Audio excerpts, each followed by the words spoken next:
Dikiranya kalau dari kecil udah pakai kerudung, nggak butuh lagi hijrah. Oh, itu kesalahan ya.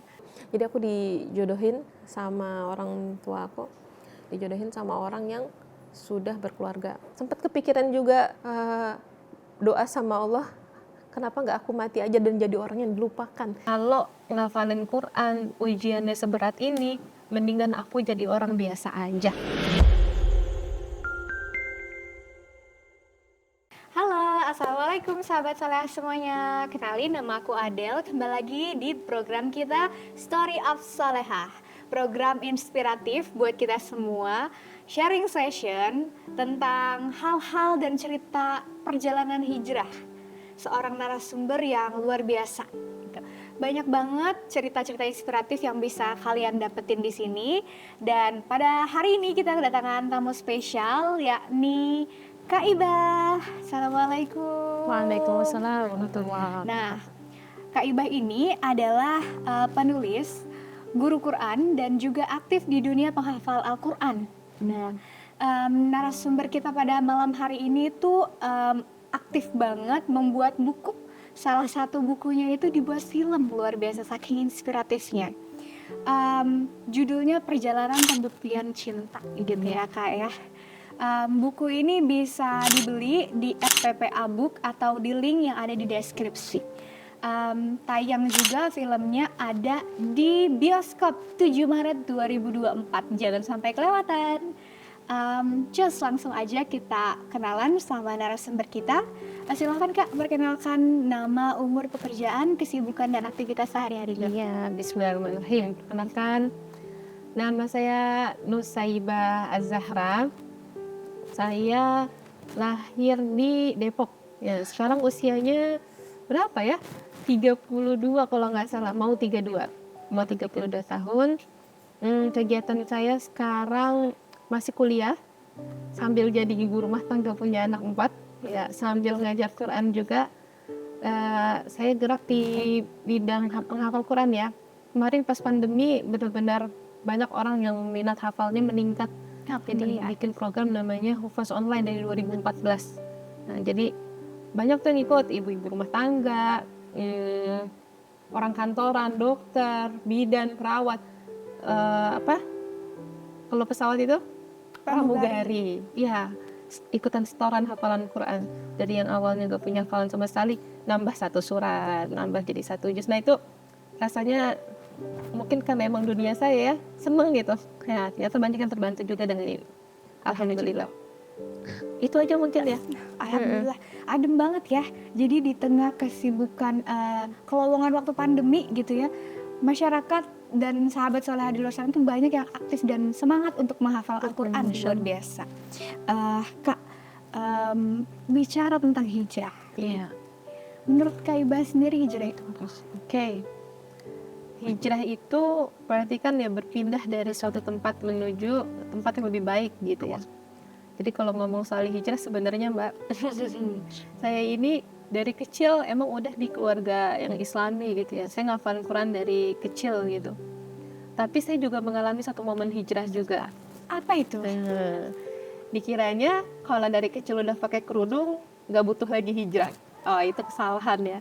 Jadi terkadang orang-orang yang memang udah dari kecil, udah ada di dalam lingkungan yang Islami gitu ya, merasa cukup dengan itu dan gak berusaha mungkin muhasabah, evaluasi diri bahwa dia itu, saya itu gitu ya, kita ini bukan lebih baik dibandingkan orang lain gitu ya.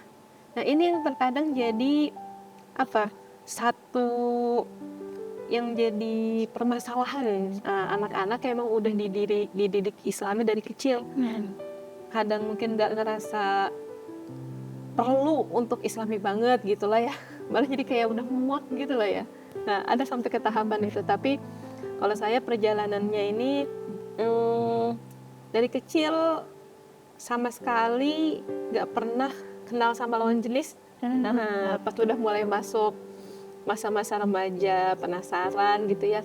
Apalagi kan di pesantren nih, lulusan pesantren, SMP, SMA, pesantren, lulus SMA, pesantren lagi. Pesantren tahfiz Quran 30 juz di sana. Di sanalah ketemu sama dengan suami saya sekarang nih. Masya Sebenarnya Allah. teman kecil dulu ya. Teman kecil ya ada suka-sukaan gitulah ya. Tapi saya tahu nih konsepnya, nggak boleh kan gitu ya. Dan cuma gimana, terkadang kita tahu ini nggak boleh, tapi kok ada ya perasaan kayak gini. Nah, akhirnya memutuskan untuk melepaskan diri dari cinta yang belum seharusnya, belum waktunya. Itu kan termasuk hijrah juga. Hijrah juga gitu ya. Ya. Berarti gimana tuh Kak caranya bisa istiqomah gitu? Istiqomah supaya Kakak bisa tetap nggak pacaran gitu. Karena banyak banget sahabat soleha di luar sana nih ya, apalagi yang masih remaja. Oke. Yang pertama banget, kita perlu tahu dulu konsepnya ya. Kenapa sih kita nggak boleh pacaran kan gitu ya? Terkadang kalau orang yang nggak paham konsep, emang kenapa sih? Itu kan hak kita semua gitu ya, terserah kita dong mau pacaran mau enggak gitu kan.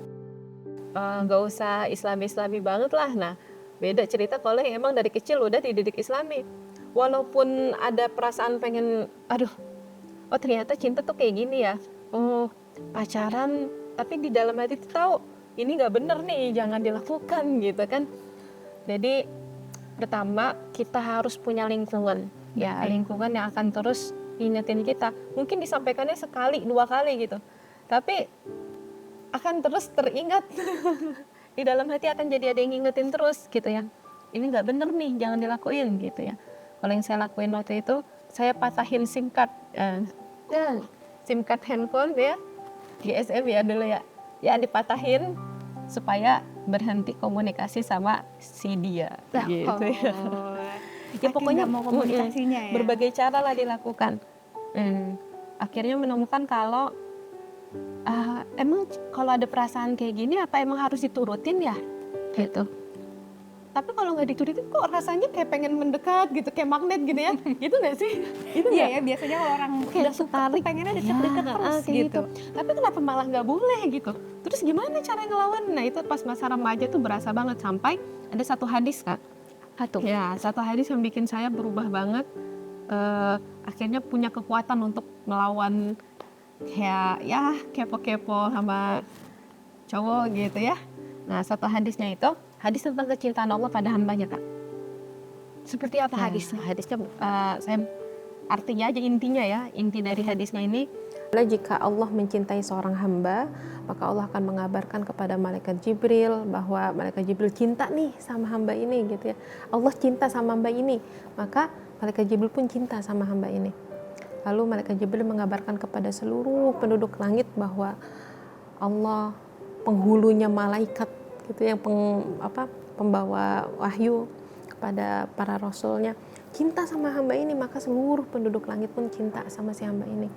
Dan seluruh penduduk Langit akan mengabarkan kepada seluruh penduduk bumi sampai ke yang kecil-kecilnya gitu ya, sehingga seluruh penduduk langit bumi ini pun cinta sama hamba ini. Waktu saya baca itu pertama kali, saya berpikir gini, so ada ya kecintaan yang kembaliannya banyak banget gitu ya. Bukankah seharusnya cinta yang diperjuangkan tuh yang kayak gini? Cinta yang kita perjuangkan mati-matian sampai nangis sampai berdarah-darah, harusnya ya cintanya ini gitu ya. Buat apa kita kejar-kejar orang yang kita senengin, ternyata orang yang kita senengin ya dia kemana-mana kan gitu ya. Iya benar banget. Akhirnya di situ saya bilang, kalau ada cinta yang kayak gini, mendingan saya kejar cinta yang kayak gini gitu. Dan di situ punya satu visi misi hidup Kak. Visi misi hidupnya pingin banget jadi hamba yang mencintai dan dicintai Allah. Masya Allah. Dan itu ya divalidasi lah ya sama Allah, serius nggak nih sama keinginannya gitu kan. Nah kisahnya udah aku ceritain di dalam novel aku. Oke, novel yang mana tuh Kak? Yang Novel PPC? Perjalanan Pembuktian Cinta yang diangkat jadi film. Luar biasa. Kalau mau lebih detailnya dibaca di novelnya sih. Baca novelnya dan nonton filmnya tanggal 7 Maret. 7 Maret insya Allah 2024. Oke. Nah, bicara tentang cinta sama Allah gitu Kak ya. Ada nggak sih Kak momen di mana Kakak itu jauh sama Allah? Berada di titik nadir di mana Kakak tuh sebel? ada sih, pastilah ya. Tiap kita hidup pasti ada momen down-nya juga, nggak mungkin dong up terus gitu ya. Aku pun punya.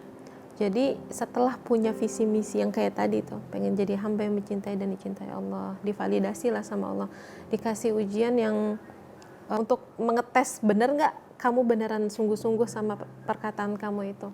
Nah itu tuh kondisinya emang bener-bener bikin super down banget, sampai nggak ngerti lagi kenapa harus hidup.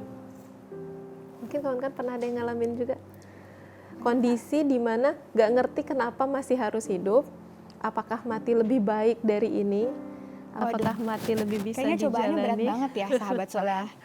Kayak apakah mati lebih bisa dijalani dibandingkan ngejalanin hidup yang kayak begini. Nah di situ tuh Yang awalnya gitu ya, awal-awal kan kalau lagi kena ujian kayak gitu masih pegangan erat tuh Kak, masih bisa pegangan erat sama Allah, pasti ada hikmahnya gitu. Kalau yang penasaran kenapa, apa kondisinya yang sampai bikin kayak gitu, jadi aku dijodohin sama orang tua aku, dijodohin sama orang yang sudah berkeluarga. Oh ya Allah. jadi istri kedua gitu lah ya. Bahkan dengan pernikahan yang sembunyi-sembunyi. Itu super down-nya tuh luar biasa pada saat akhirnya pernikahannya harus terjadi, lalu setelah pernikahan terjadi langsung hamil dan lalu terlantarkan begitu aja. Diabaikan di kondisi yang lagi hamil itulah yang benar-benar saya bisa paham kenapa ada orang bunuh diri. Tapi alhamdulillahnya masih Allah jaga nggak nyampe bunuh diri. Alhamdulillah ya masih dijaga. Nah ya itu awal-awal masih yakin pasti ada hikmahnya gitu ya. Apa yang menguatkan kakak Ya, sehingga jadi kan bisa? saya ngafalin Quran Kak. Nah ini nih uniknya ya. Kalau saya yakin nih, kenapa Allah kasih saya ujian setelah saya baru selesai ngafalin Quran. Benar-benar baru selesai ngafalin Quran. Selesai 30 juz gitu ya. Saya rasa Allah memang kasih saya kekuatannya di awal sebelum ujiannya datang. Paham ya? Kayak kita udah belajar dulu gitu, udah punya bekalnya dulu untuk maju ke medan perang yang Allah kasih gitu setelahnya. Makanya waktu pas lagi ngejalanin berat-beratnya kan saya harus tetap murojaah hafalan. Gimana mau menyerah kalau setiap kali dia murojaah ketemunya ayat-ayat tentang sabar. Nangis, ternyata sabar tuh kayak gini ya Allah ya gitu. Ya ampun. Pas lagi udah mau menyerah lagi, jatuh lagi, ada ketemu lagi ayat-ayat tentang cintanya Allah. Ketemu lagi ayat-ayat yang menguatkan, ketemu lagi sama cerita-cerita orang-orang yang kondisi down-nya lebih parah dibandingin saya gitu ya, kayak kisahnya Siti Maryam. Kan ternyata beliau juga dalam kondisi mau melahirkan, sampai sempat terusir dari kaumnya. Sempat kepikiran juga doa sama Allah, kenapa nggak aku mati aja dan jadi orang yang dilupakan. Sekelasnya Siti Maryam pun ada di kondisi begitu, dan akhirnya saya bilang, apalah kondisi aku dibandingkan dengan beliau, bukankah ini nggak ada sepersekiannya sedikit pun gitu kan. Jadi kuat lagi. Masya Allah.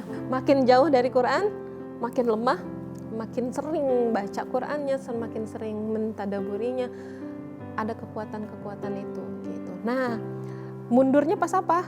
Ya kecewa besarnya, kecewa berat sama Allah itu justru pas lagi jauh-jauhnya sama Quran. Gitu. Kalau ngafalin Quran ujiannya seberat ini, mendingan aku jadi orang biasa aja. Aku gak usah jadi penghafal Quran yang berniat pengen jadi hamba yang dicintai dan dicintai Allah. Aku cukup baca Quran sekedar baca, terus selesai gitu. Gak usah niat mau diamalkan, gak usah niat pengen jadi Quran yang berjalan gitu ya. Maksudnya berakhlak Quran gitu. Biasa aja lah. Gitu. Ya ampun. Nah, sampai gitu kayak ya, Kak. gitu. Marah, luar biasa. Tapi ternyata apa Kak? Ya itu tadi aku bilang, makin menjauh, ujiannya tetap ada, tapi nggak punya kekuatan untuk menghadapi ujiannya. Nggak ada obatnya. Nggak gitu ada ya. obatnya. Tapi ya berbeda jauh saat akhirnya memutuskan untuk balik, hijrah lagi. Ya, ternyata Allah kasih kekuatan yang luar biasa. Alhamdulillah. Jadi titik balik kaibah itu dekat sama Allah adalah menghafal Al-Quran. Ya, gitu. buat hafal. Selain menghafal Al-Quran, Kak, titik balik kaibah sendiri, bagaimana sehingga bisa lebih dekat lagi? Dekat sama Allah supaya bisa istiqomah terus bahwa aku ini kuat gitu Kak. Ada nggak pengalaman dari support keluarga atau sahabat gitu kayak yang kakak dapatkan selama ini? Lingkungan teman-teman yang kita pilih untuk jadi circle terdekat kita itu akan jadi kekuatan atau jadi kelemahan kita. Nah, aku bersyukurnya kan ngafalin Quran nih. Circle-nya circle teman-teman yang ngafalin Quran juga. Pas aku lagi down-nya minta nasihat sama mereka, tolong dong aku dinasihatin gitu ya. Nasihat mereka apalagi kalau bukan yang emang sering mereka baca, yaitu ayat Quran lagi gitu. Kembali lagi ke Iya, Al-Quran. balik lagi ke Quran lagi. Saya inget ya, itu tuh kondisi lagi nangis, bener-bener sedih banget. Ini harus gimana lagi ya? Aku chat lah teman aku,